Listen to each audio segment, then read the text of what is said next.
Welcome to the Commentary Magazine Daily Podcast. Today is Friday, January 10th, 2025. I am John Podhoretz, the editor of Commentary Magazine. With me, as always, executive editor Abe Greenwald. Hi, Abe. Hi, John. Senior editor Seth Mandel. Hi, Seth. Hi, John. And I'm now going to announce no longer media commentary columnist, but rather social commentary columnist Christine Rosen. We'll explain more of that in due course. Hi, Christine. Hi, John. I'm still holding out for Czarina, but it's okay. Life is well, fun. you are certainly the Czarina of this podcast. So She's still right. She's still writing media columnist on all her checks. I tried to, I imagine explaining the joke about the writing the previous year on all your checks to a 20-year-old now, as I tried to do to my daughter, since she actually has had a checking account for several years because she's at school and has never written a check, of course. So that's right. Well, I said, it's like saying dial. It's like using the verb dial with a phone. Right. Like, Dial the what number. does that refer to? We took our kids to see at the Baltimore Symphony Orchestra recently their live version of The Princess Bride, where they play the movie and have the orchestra play along. And it was wonderful. And I told my kids afterwards that I watched the movie so much as a kid, but I had taped it off of TV airing. And so I had the VHS tape. And so it like you were speaking Swahili. It had commercials. And I told them I remembered every spot that would have been a commercial break because and their faces were black. Commercials, VHS. Tape, that nothing I said. Yeah. I mean, it is fascinating. Anyway, so I was just going to say, we're not going to talk much about the Trump sentencing because we don't know what's going to happen in it. But I did want to point out that the Supreme Court last night, I think completely understandably, since it's a state case and not a federal case, it did not rejected, though by a 5-4 margin, rejected his claim that they should intervene and halt the sentencing. In the case, saying basically that since the judge had announced, Judge Mershon had announced that he would not sentence him to any time and that he wouldn't be bothered by it, it was not a big deal. That the process could continue in the appeals process continue in New York. And that was fine. It was Amy Coney Barrett and Chief Justice Roberts who concurred with the liberals on the court that this was okay. Now, I just want to read to you what Ari Hoffman of the New York Sun, who is has a law degree from Stanford, what he writes here. 5 justices would have been required to halt the proceedings in New York. Majority of the court instead reckoned that the sentencing, quote, will impose on the president-elect's responsibilities, unquote, a burden that is, quote, relatively unsubstantial, unquote. They also reasoned that the alleged evidentiary violation at Trump's state trial can be addressed in the ordinary course on appeal. And then Hoffman says president-elect will now presumably pursue that appellate course from the Oval Office, something that has never been done before. His attorneys had argued that sentencing the 45th president during his presidential transition would, quote, inflict grave injustice and harm to the institution of the presidency and the operations of the federal government. Trump said, by the way, I read it and I thought it was a fair decision, actually, so I'll do my little thing tomorrow. So he clearly doesn't want to get into a broigus, as we would say, with the Supreme Court on its finding, and thought this was a Hail Mary play himself. However, there are 2 arguments about presidential immunity, one of which is that the president has immunity from these kinds of things because of his unique position at the head of the national justice system, that because of the structure of the Constitution, it flows from him. And so therefore he's indicting himself. He would be charging himself. This is irrational and doesn't make sense, and that these things can be dealt with after his term in office. The second, though, is a more practical thing, which is, do we want presidents to be disturbed by individual court actions rather than focusing the entirety of their attention on the job that we have hired them to do, to run the executive branch of the government and effectively sort of be the leader of the United States and the leader of the free world. And therefore, on the second charge, by saying that this is unsubstantial actually, which is a weird verb. I'm not sure that unsubstantial is a verb, so maybe Sonia Sotomayor wrote it. Is that right? Like, I don't know. Even an unsubstantial burden is a burden on the presidency. Well, going to jail is a burden. They can probably through various, through the appeals process, get this delayed for 4 years effectively. It's certainly possible to do that in any sort of appeals process.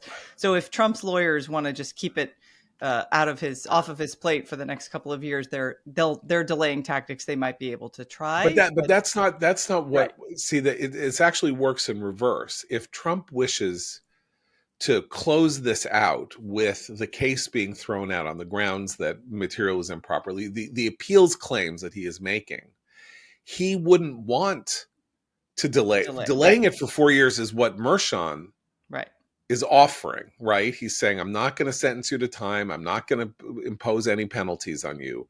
Just take it. You're a convicted felon. Take it, stuff it. Everyone can use it against you. So he is put in the Hobson's choice of pursuing it and thus distracting himself from the powers of the presidency, or accepting the verdict in some fashion, which he clearly does not wish to do. And therefore, that's where I think there is something inconsistent in the Supreme Court's argument that fundamentally, whatever it was that made Barrett and Roberts go in with Jackson, Sotomayor, and Kagan, that they are not taking account of, as I say, the more practical question of whether or not president should be distracted. But if what they're looking at is his ability to actually do the job as president, he still has the choice of whether to accept like you said, he can just go, okay, this is it. It's over. I was sentenced. My freedom is not taken away from me, and my ability to do the job as president in a second term is still there. So in a broader sense, they're not inconsistent in allowing him to make the choice. He has the ability to make the choice now. Whatever choice he makes, he might be imposing some limitations on his own attention and time as president in his second term, but it's not the court insisting that he be deprived of that freedom anymore. It means that he is being offered, he is being tempted to deny his own constitutional or whatever procedural rights to appeal on the grounds that he just doesn't, he just wants to not bother to pay attention. When I think in this case he clearly believes, and I think a lot of us clearly believe, that this is a trumped up case, if you'll excuse the unintentional pun, and that he should not sit and take it. But Abe, I'm sorry. On a practical level, not a legal level, the burden now imposed on him is nothing compared to the burden imposed on him the first time he was elected in the Russia collusion investigation, right? Yeah, you mean time, distraction, all of that. And intrusion, all the. I think the easiest way to test it is to say, would he be making the same choice if he weren't about to take office as president? And if the answer is no, then it's a burden, right? If it changes his answer on whether he accepts the verdict or whether he fights it, then I think by definition, the circumstances show that it would be a burden on his president. I think that's my point. And not a violation of his rights or anything like that. But as I say, sort of putting him in a position where Mershon is saying, I'm going to make it as easy for you as possible to accept the fact that you will be a convicted felon, even if you don't believe that your conviction was just and it deserves to be overturned. I am putting everything, all we want after years of this litigation is the bragging rights to claim that you were convicted of these 34 felonies. That's all we want. You're not going to go to jail. You're not going to pay a fine. Nothing. Well, and they We're got it. just going to screw this on Right. you. We're going to stamp this on your forehead. Well, and the political implications of that have already been decided, which is that the American people don't care. They reelected him anyway, knowing he was Right. a convicted felon. So, Okay.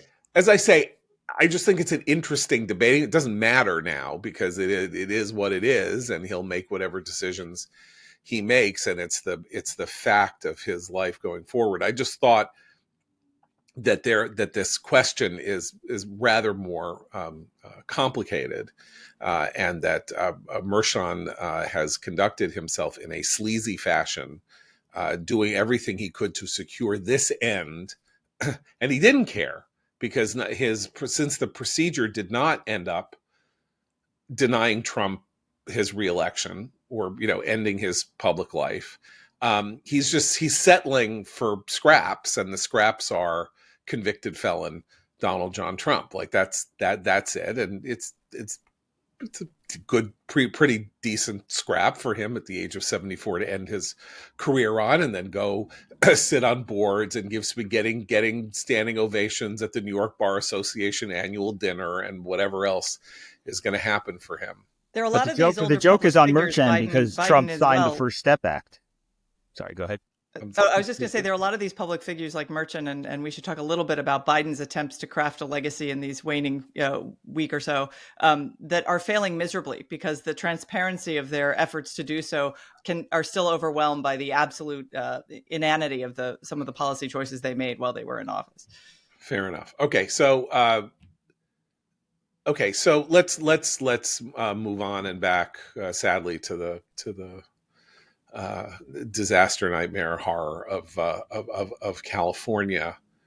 It's kind of a remarkable moment. We're back in the kind of second era of the man. That Ron DeSantis is tough and interesting as a counterweight to everybody else after his sort of the failure for his presidential campaign to come alive.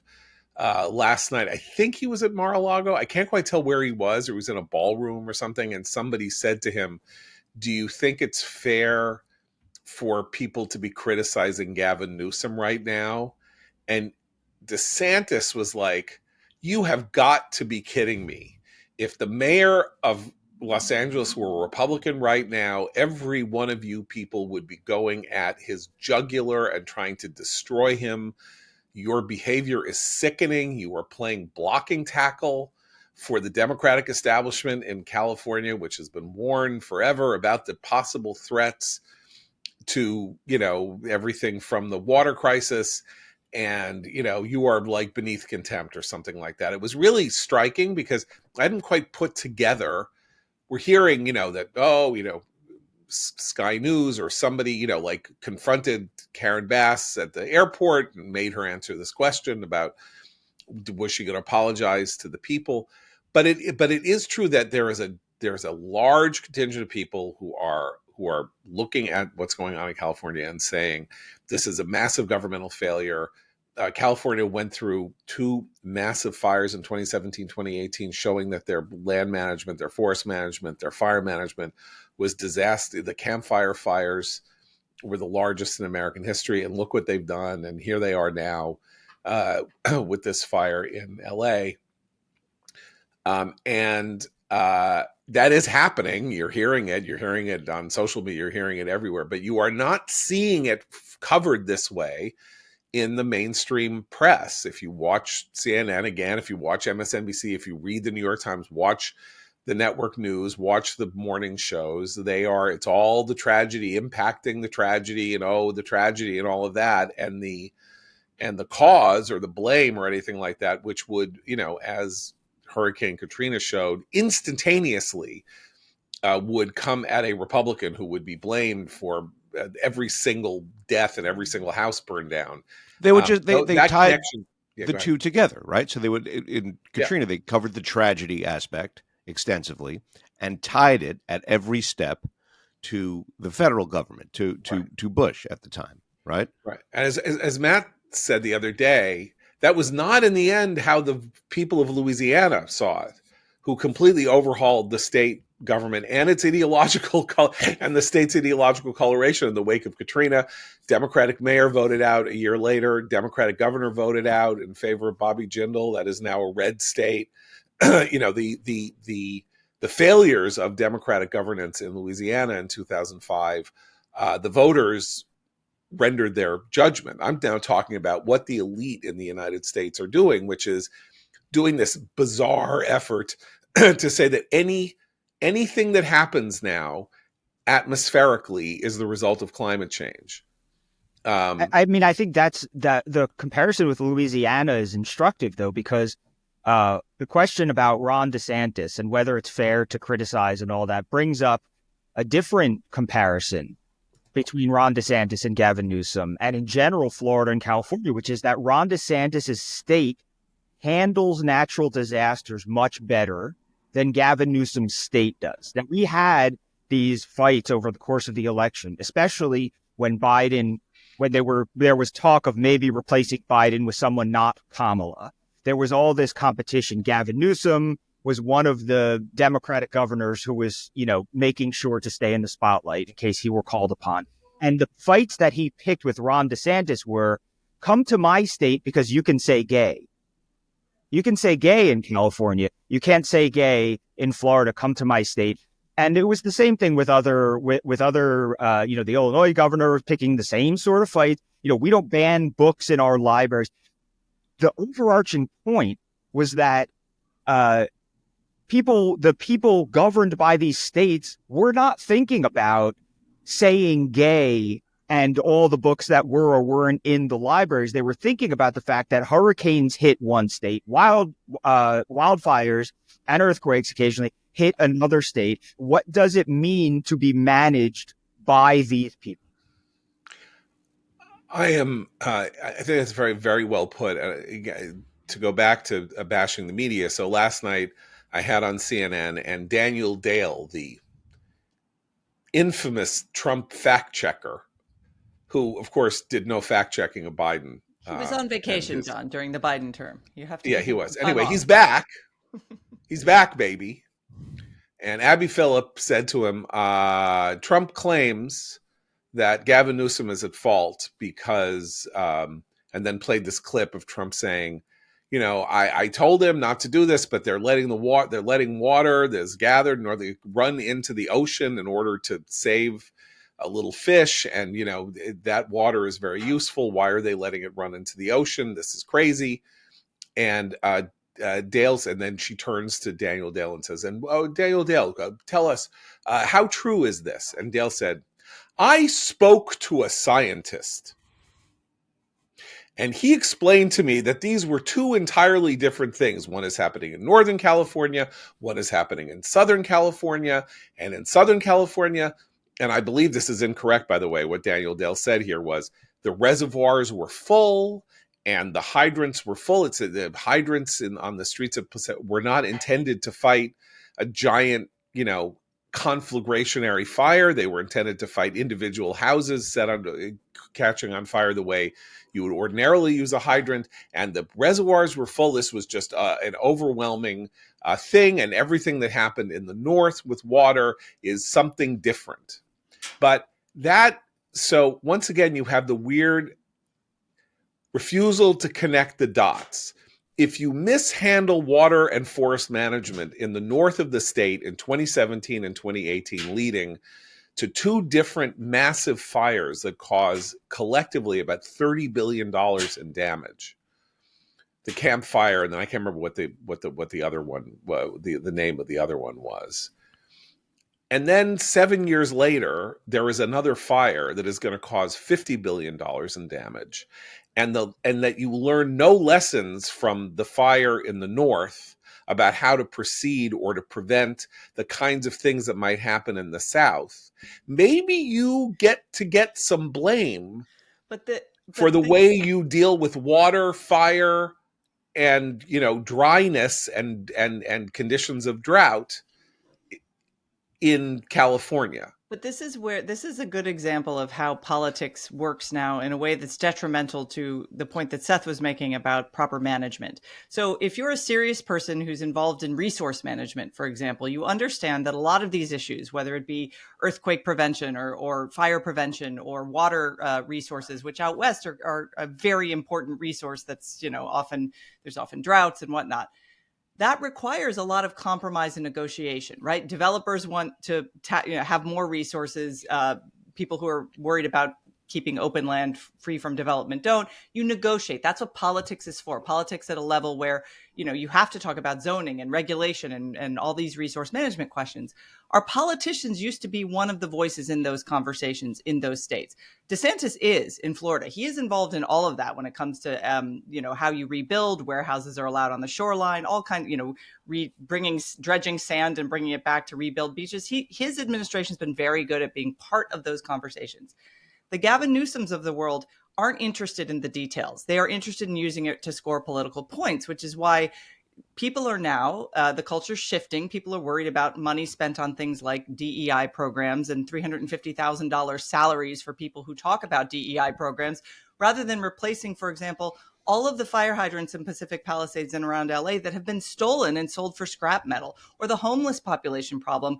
We had a report yesterday that one of these fires was arson that was started by a 30-year-old homeless man. So those things, the reason people are now asking these questions and the defensive posture of people like Newsom are a direct result of people looking around and going, some of the things you've been emphasizing over the last 4 to 8 to 12 years have actually caused harm. And you haven't done the one thing you're supposed to do. And that's a really healthy conversation for people in California to be having. I'm reminded a little bit when I hear Newsom and other California officials now trying to explain with their sort of dog ate my homework answers. It actually reminds me of the New Year's terrorist attack on Bourbon Street, right? Well, our fire hydrants aren't meant for this. Well, why? I mean, that's a terrible answer. This is California. Well, the bollards on Bourbon Street are still being repaired. Why?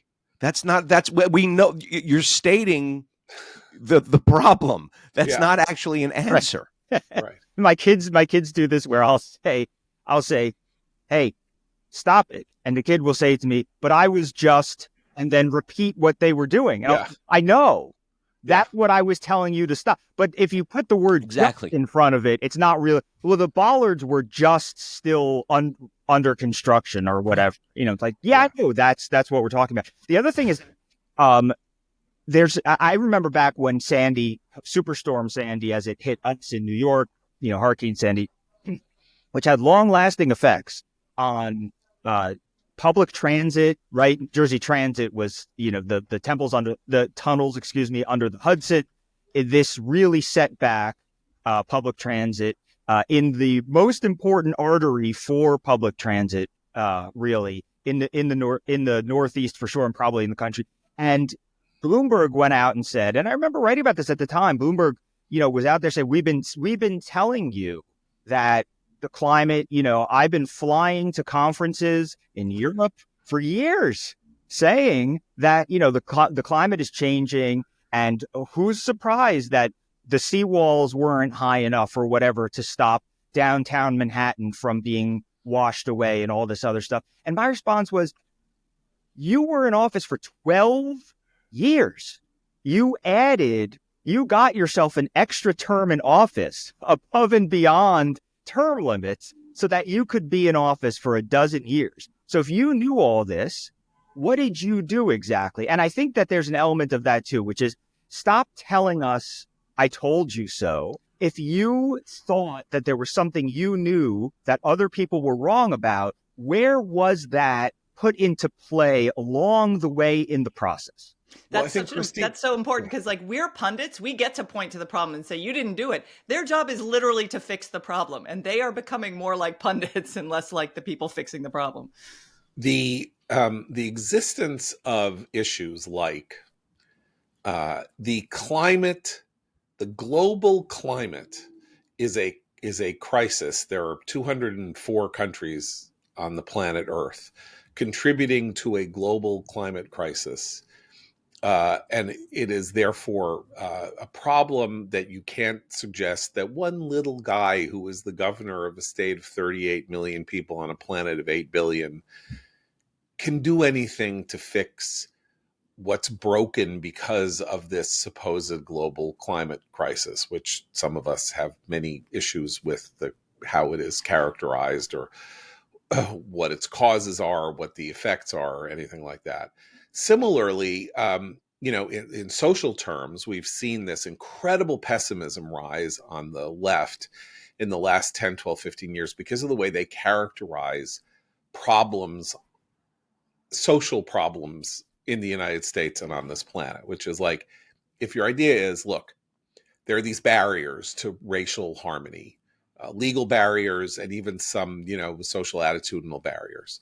We need to remove those barriers and then let things happen naturally. But if the idea is this country was evil from the beginning, that white supremacy is so ingrained in the national consciousness and the way that everybody thinks that it is unsolvable. Male domination of whatever, misogyny, exists so powerfully that the idea that women can achieve proper egalitarian status with men is unsolvable. And so it is no wonder that liberals and progressives who believe that if they were just given the levers of power, they could kind of fix everything, are now passive, pessimistic, hopeless about achieving solutions, or believe that the only solutions are wildly radical and incredibly unrealistic changes in human behavior that cannot be mandated by fiat or by a conference that you fly to, where elite people in NGOs all agree that the problem is that China and India and the United States really need to have smaller economies. Like, good luck to you. So I think one of the things that DeSantis represents against Newsom, like this really stark contrast is Newsom is saying there's nothing I can do. And DeSantis, or people like DeSantis or whatever, are saying, yeah, well, there was a hurricane problem. We can, as you say, we can dredge sand and rebuild the beach. Or, when the Seaside Tower collapsed as a result of, terrible construction policies 40 years ago. Well, those policies have been altered so that new buildings aren't going to do what happened to that condominium building. But there are practical things we can do to shore up the buildings that now exist. And that's what we have to do, because we've seen the catastrophe, and now we can use that as a lever to figure out how to make sure that prophylactically we save people and buildings and everything like that from these kinds of disasters. Whereas it's what shrinks called learned helplessness. Liberal and progressive ideology has now encouraged a kind of learned helplessness among public officials. Who are like, oh, is there inflation? Well, it's transitory. Oh, it's not transitory? Well, we didn't do it. It was COVID. Well, is it COVID? No, it's not really. I don't know. Every other country has worse inflation. Don't blame us. Don't look to us. We're not responsible for anything because the problems are too big. And that was what progressivism was literally supposed to answer, was the idea of saying the problems are too big. No problem was too big, right? They could convene a panel of experts and fix it. That was the promise 100 years ago of the progressive movement, was they could use science and all manner of modern funky things to make sure that we fixed everything. And now they fix nothing. And these practical politicians who believe in, practical solutions are going to eat their lunch for the next 10 years. By the way, this is such a big point, and I think it's so true, the extent to which, really, I'm thinking of the left, not even just liberals, but the left has tied itself to insoluble issues, and by design, because then you never you never don't have the fight. And I'm thinking here of colonialism, anti-colonialism, most right. Um, what is it that the anti-colonialists say they want? To quote, deny the futurity of colonialism. What does that mean? That they want to reverse history is the only answer, is the only acceptable answer. That every population in every country that wasn't there indigenously goes back to where it came from, right? This is a massive, never going to happen. But it's also when you tie yourself to these insoluble problems, it's why there's always the recourse to violence. Because if you can't, if there's no actual solution to institute, well, there's always force, right? You know, Andy Ferguson told me Andy Ferguson was going to write Newt Gingrich's memoirs at one point, or help him write his big book that he got a big contract for in 1994 after the contract that was then canceled because people said that Gingrich was profiting unfairly from his electoral victory. But for like a week, he was following Gingrich around, was going to do this. And he went to a meeting with Gingrich and a Congress member named Martin Hoke from Ohio. And I'm pretty sure it was Hoke. And Gingrich, Hoke came in, and Hoke said, "Okay, we're going to convene the House something or other committee, and we need the agenda off the contract with America. We're going to do it." So Gingrich said, "Here's what we're going to do. We need to revitalize the American connection to our revolutionary spirit. We need to find a way to connect the ideas of the future to the past, and we're gonna show people a path to how a limited government combined with entrepreneurship can blah blah blah blah." It sort of makes this speech, and Hoke is standing there with his notebook, and he's listening and he's nodding and all that, and then he says, "Oh, okay, but what do you want me to do? What am I supposed to do?" Meaning, it's going to be the 21st of January. What bill am I introducing? What is it going to say? How am I going to rally votes for it? Now, that's Newt Gingrich. That was one of the reasons that Gingrich ended up being an ineffective Speaker of the House, though he had been an unbelievably effective person at getting the Republicans into the majority, because he was a big thinker.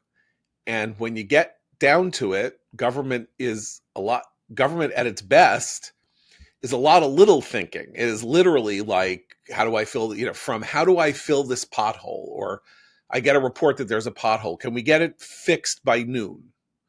Is there a truck? Do we have the asphalt? Is there a worker on duty who can go fix? And then this is one of the conceits of our modern political era, even compared to, say, mid to late 20th century, which is that the thoughtful politicians then, whether they were on the right or the left, understood that there were these visionaries outside of politics to whom they should appeal for suggestions and big picture items, and then they would try to implement some of that vision.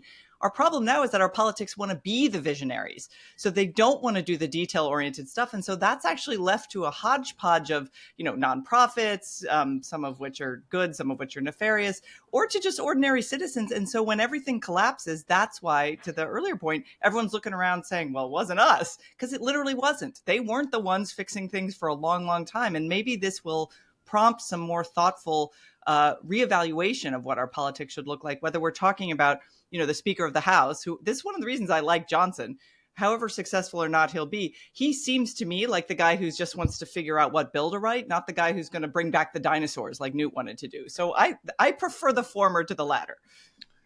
I think that's my point. I think everybody in the end prefers the former to the latter. You look for vision in our political system, let's just say, you look for vision from the president. Like, that is actually either this has become ritual or custom, or it's innate in the structure of our political system, that's where there is one person that everybody votes for, as opposed to one person that 435 districts votes for, or two people that in states that people vote for, or a governor or whatever, right? One person in the country. And so he is tasked with being some kind of a voice for the country. He is the only person in our system who is given that task because of the structure of our system and who he is. We don't look to the Speaker of the House to be a visionary. He wasn't elected, but Newt Gingrich had this problem. I'm just using him as an example. I don't mean to just sort of go back to the well, but when Newt Gingrich got it into his head that he was kind of the co-equal to Bill Clinton, he had gotten 110,000 votes in DeKalb County, or I think it was DeKalb County in Georgia, and Bill Clinton had gotten 50 million votes. In the end, when it talks about who's representing whom, Gingrich misunderstood his constitutional place. He was only Speaker of the House negotiating with the president because the House Republican caucus, because 250 of them voted for him. Not 250 million people, not 50 million people, not 1 million people. And so that's not who he was supposed to be.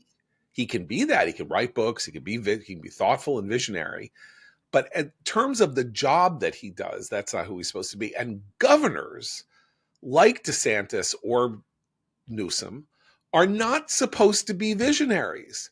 That is a functionary position where you are running a state government with a lot of different responsibilities in often places that have cities and suburbs and rural areas, and there are a lot of competing interests inside those, and you're supposed to be able to work with the state legislature to figure out what needs prioritizing and what doesn't, and in the end, after 4 years of your term, people say, I guess things are better, or they're about the same, or I didn't really expect you to make them all that much better, so I guess you can have another term or not, something like that. It's not, what is your vision for California?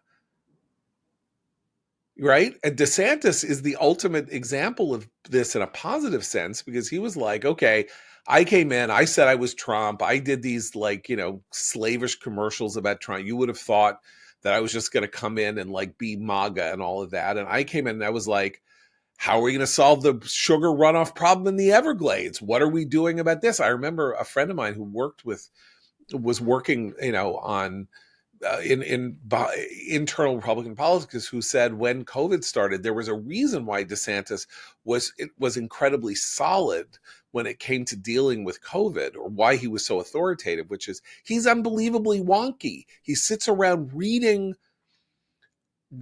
social science data reports on who's getting sick where, and sitting with a pen and making calculations about how many orders of vaccine would need to go here versus need to go here. That's who he really is. And in the end of that, he's a thing saves lives in the right position, because he didn't have the nursing home problem that New York and New Jersey had, because he had been studying up and reading, and his administration had been studying up and reading what to do about isolating elderly, vulnerable people in the midst of a pandemic.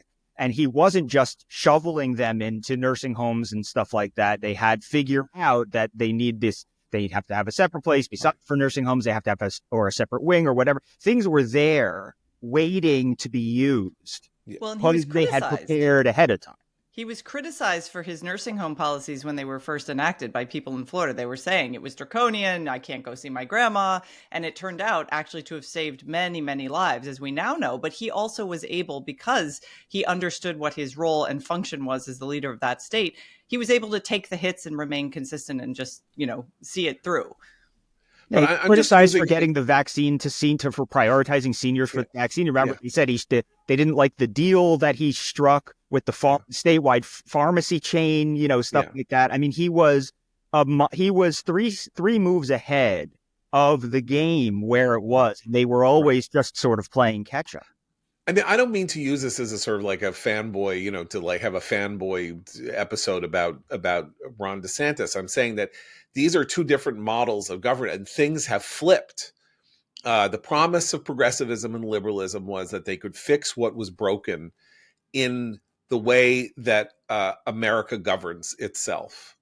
That was where progressivism began. That's what Woodrow Wilson promised. That's what the New Deal was.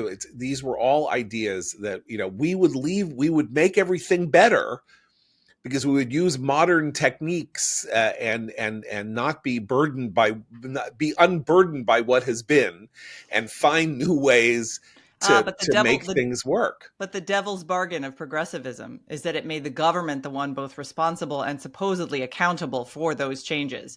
And what we've seen is the long arc of progressivism is that it's still often the one responsible, or people look to the government when they probably shouldn't. And they're also not accountable when things fail. And so this is sort of the worst of both worlds. And the funny thing is, the ironic thing is, progressives still champion expertise, right? Whether or not they apply it. Trust the science. Yes, right. You're still supposed to trust the science. You're still a rube if you don't believe the conventional institutional wisdom on something. Yet, institutionally, we failed. But don't be stupid. Trust us, and we've got the smartest people. And again, something that people were saying about the approval process and the challenge process for brush fires and managing dry brush, right? Which it goes exactly to that point, which was something the effect of like, well, if you start a program to manage the brush in this area and have it prepared for wildfires based on the current fire cycle, it'll take 4 years to get into that state.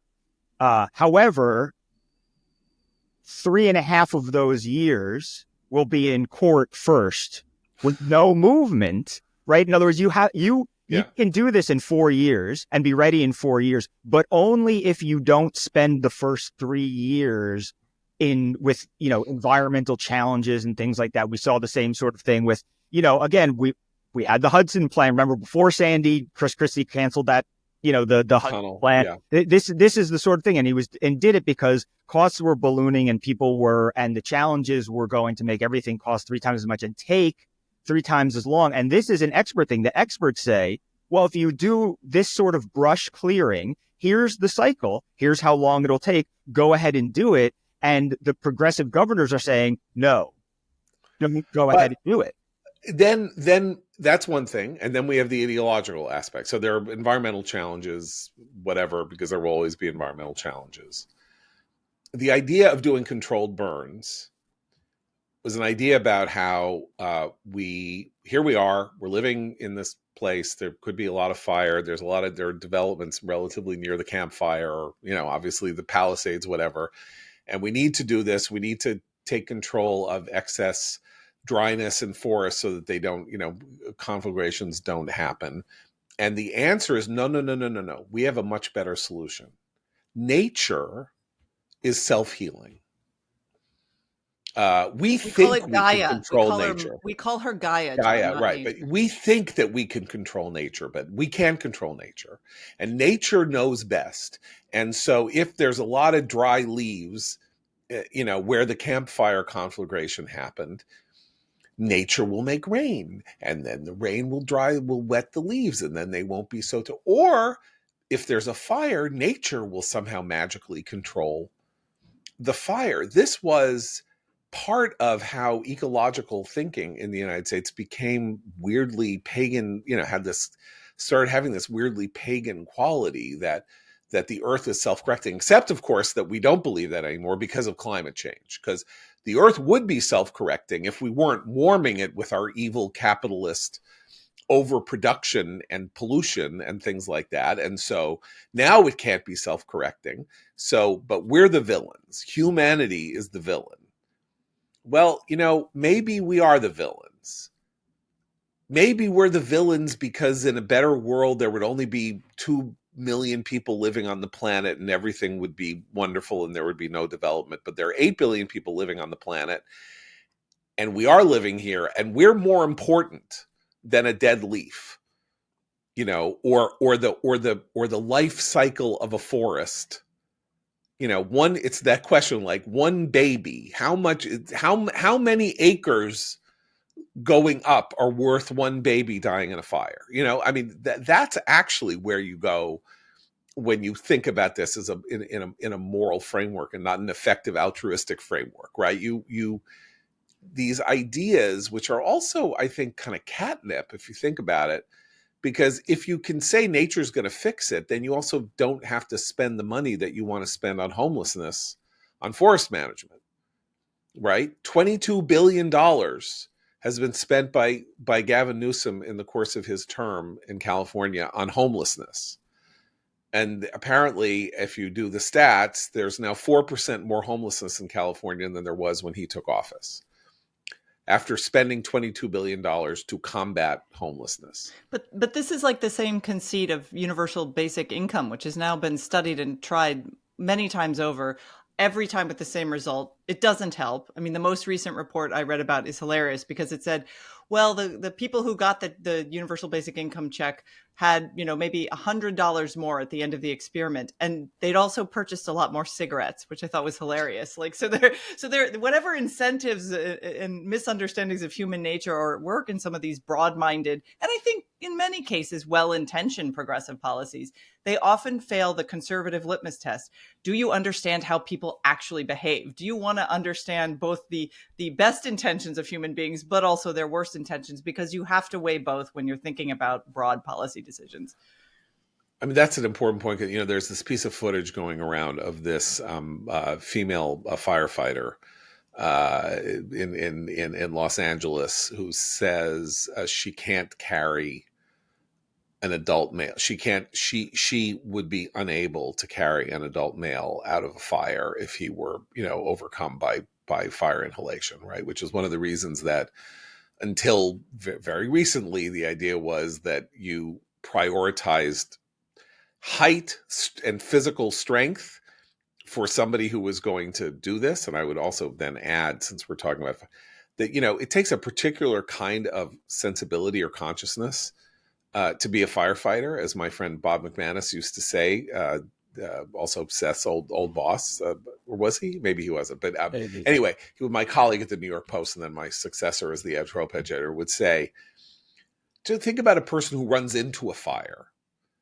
That's an unusual duck. That's like an odd duck, and we need them, and we need them desperately. But you can't assume that somebody who says, "I really like to be a firefighter," is the kind of person who will run into a fire. Every human instinct you have says, "Don't run into a fire." Or there are people who are like, "I'm running into that fire," and they are not numerous, and they are exceptional, and they should be treated as though they are exceptional. Well, and then that's when what we you have do But John, you should up, get to what the female firefighter said. right. So what she said was, "Well, look, that guy, if he's unconscious in the house, he got himself in the wrong place. Yeah, Not my fault right. if he can't walk out. He got himself in the He's wrong unconscious place." in a fire. He's unconscious. This in is a a fire. firefighter in Los Angeles. Wrong place. Now, Yeah. obviously an outlier, obviously not a I don't know that. I don't know. I'm not saying of firefighters, Yeah. but it's a generational thing. I mean, I think this gets Right. to a point that Christine makes in her book, The Extinction of Experience, which is also the extinction of empathy in a generation. Good luck finding the future firefighters, those particular odd ducks, in coming generations.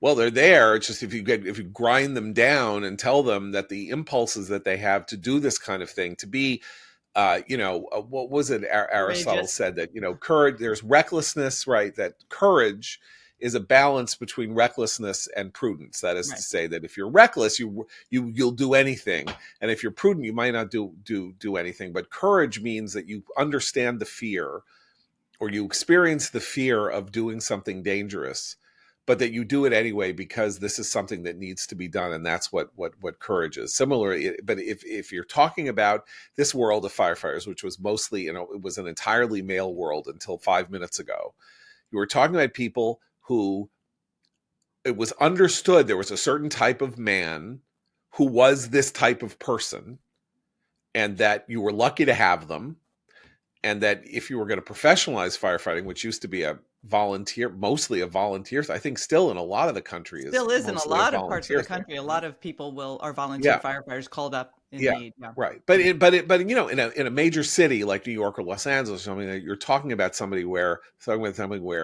it's not a single house. You know, it's a multi-unit apartment building. There are techniques and strategies to get people out you don't have if you have single family dwellings and things like that, which present a different challenge that maybe volunteers can deal with. Anyway, not to get so overly detailed, but if you tell young men that they should be more, you know, that what makes them testosterone crazy in a way that would mean that they would like to run into a fire to save somebody from a burning building, and you trash that human quality that some men have, the way other men can, you know, like do higher math and higher equipment, can build a computer, or, you know, create SpaceX, but can't run into a fire.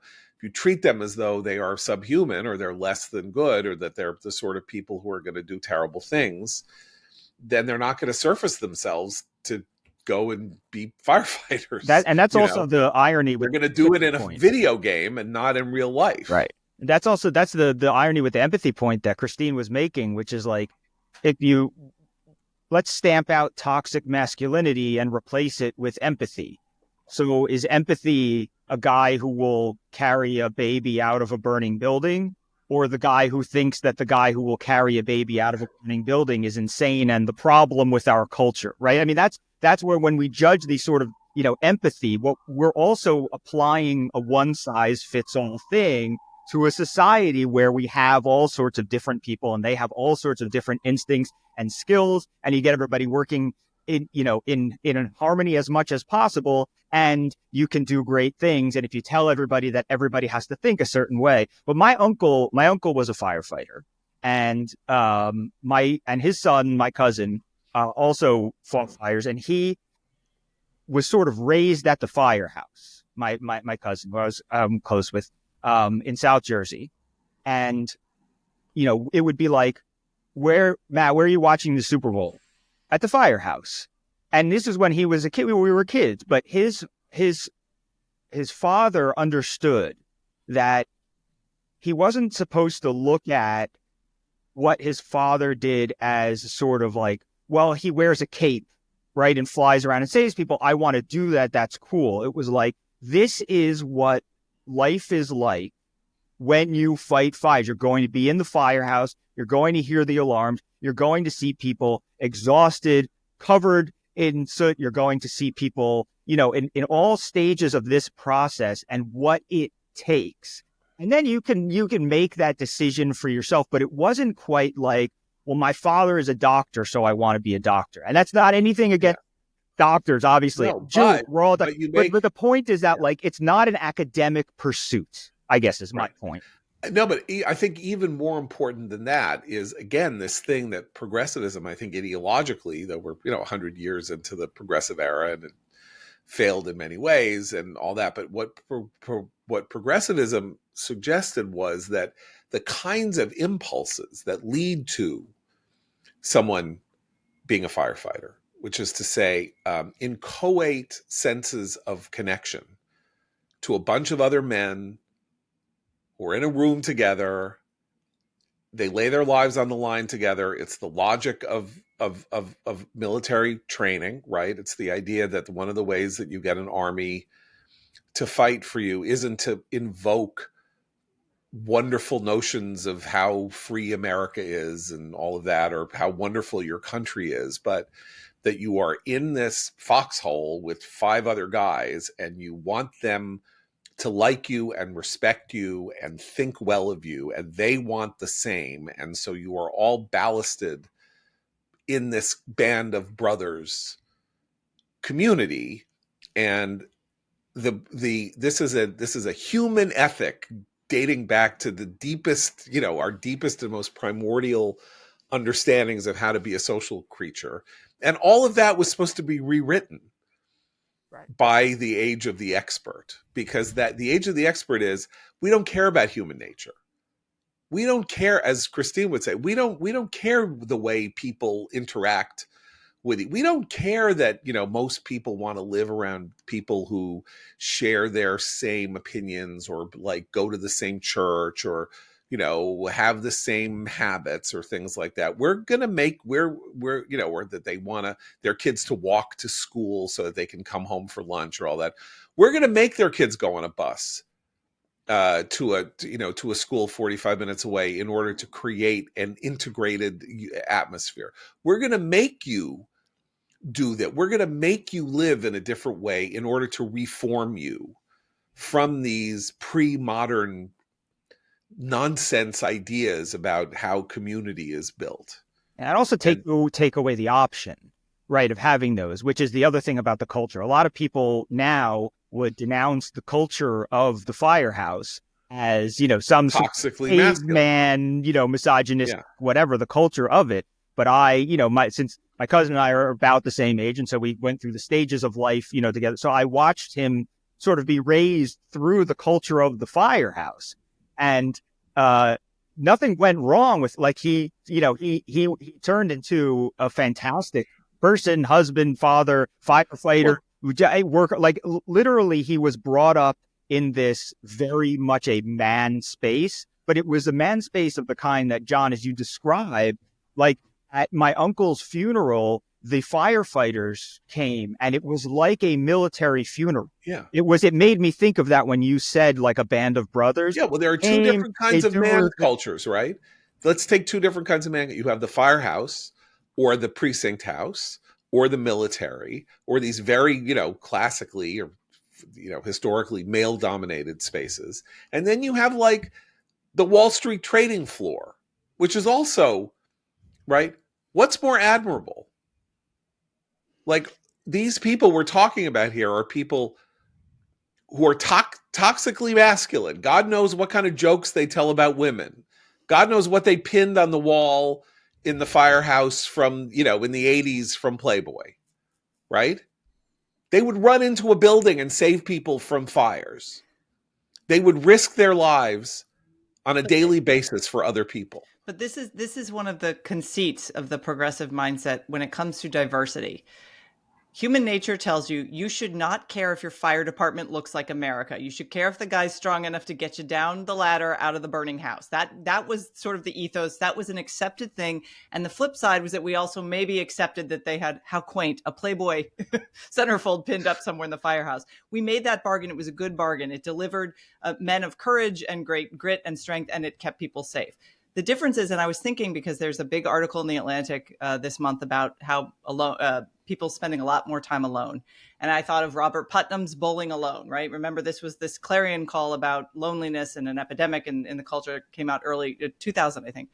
Putnam did a follow-up study about diversity in neighborhoods.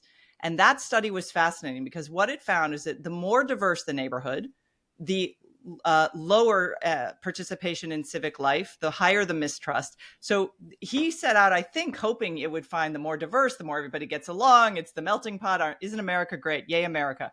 He found the opposite.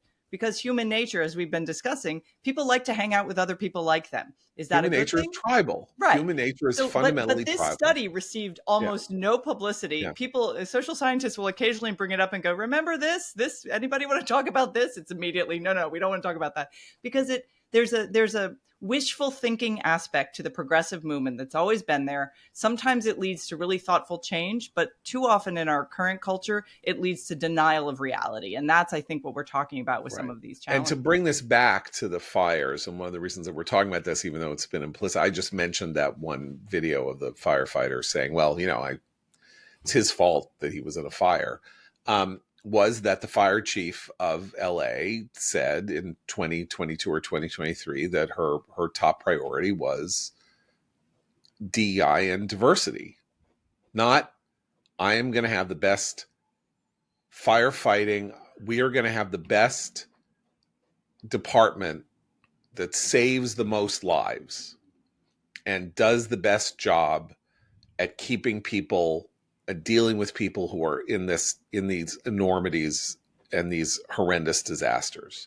That's my job. I will think that I've done a good job when I look back and I say that our department saved so many lives.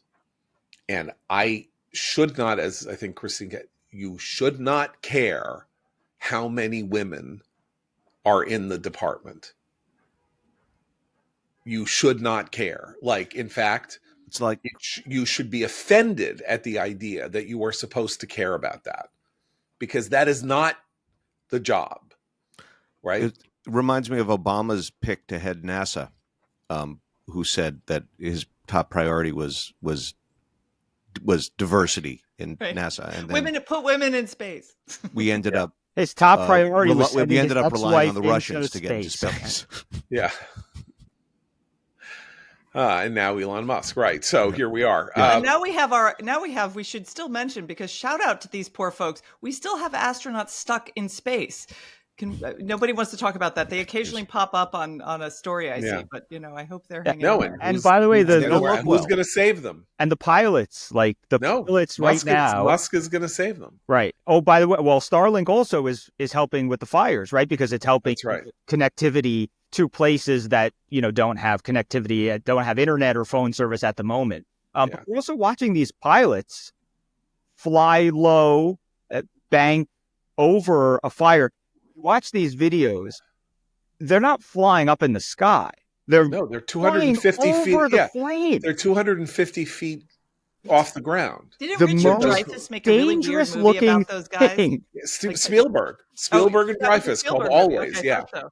Yeah, about the plane, the guys who fly planes, and he becomes an angel, and it's a whole Holly Hunter. Very weird movie. Very weird movie. Because it was a movie. It was an adaptation of a great World War II movie called A Guy Named Joe, which is about a war pilot who gets killed and then comes back as an angel, trying to, he can't separate himself from the woman he loves, but then there's a new pilot whom she loves, and he has to reconcile himself. That's a great movie, A Guy Named Joe. I'm going to recommend that. A guy today. Okay. Commentary recommends A Guy Named Joe with Spencer Tracy, not Always with Richard Dreyfuss, who makes not a very credible Montana firefighter. He really was badly cast in that role. Let's say. Yeah, exactly. Okay, so since we got to the recommendation, I think we're gonna close out here. So have a wonderful weekend. We'll be back Monday for Abe, Seth, and Christine. I'm John Podhoretz. Keep the candle burning.